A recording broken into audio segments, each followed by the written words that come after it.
सारी चिंताएं दूर कर देगी भगवान श्री कृष्ण की ये कहानी। भगवान श्री कृष्ण की जो पत्नी थी, जिनका नाम रुक्मिणी था, उनको जब पहला बेटा हुआ था तो उसका नाम प्रद्युम्न रखा गया था।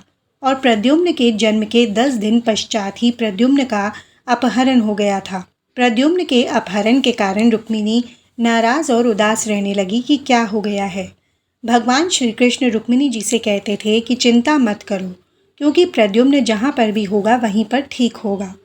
लेकिन इतना समझाने के बावजूद भी रुक्मिणी अपने बच्चे की चिंता में उदास और निराश रहती थी। और इसी तरह चिंता करते करते रुक्मिणी जी को 18 साल बीत गए। 18 साल के बाद द्वारका में जब प्रद्युम्न की वापसी हुई, तब प्रद्युम्न द्वारका में वापस आए तो उनके साथ में उनकी पत्नी मायावती भी थी।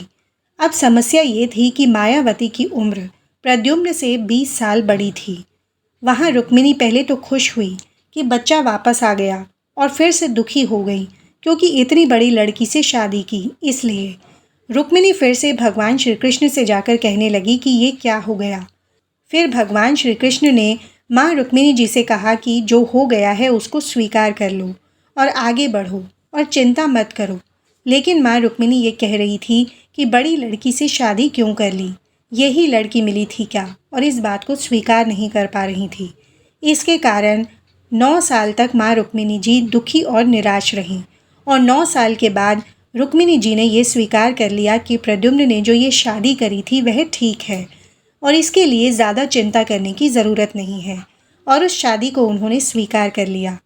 दोस्तों, एक तरीके से माँ रुक्मिणी जी ने अपनी ज़िंदगी के 26 साल उदासी में बिता दिए। इस कहानी से हमें ये सीख मिलती है कि भगवान श्री कृष्ण कहते हैं कि जो हो रहा है उसे स्वीकार कर लो, ज़िंदगी अपने आप सहज हो जाएगी। हमारे नियंत्रण में जितनी भी चीज़ें होंगी उन चीज़ों पर तो हमें ज़रूर नियंत्रण रखना चाहिए, लेकिन जो चीज़ें हमारे नियंत्रण से बाहर है उन चीज़ों को हमें स्वीकार कर लेना चाहिए। अगर हमने स्वीकार नहीं किया तो हमें भी माँ रुक्मिणी की तरह बहुत सालों तक उदास रहना होगा। दोस्तों, आज की ये कहानी आपको कैसी लगी? इस कहानी से आपको क्या सीखने को मिला? कमेंट बॉक्स में ज़रूर बताएं। अगर आपको श्री कृष्ण की ये कहानी पसंद आई है तो वीडियो को लाइक और शेयर ज़रूर करें।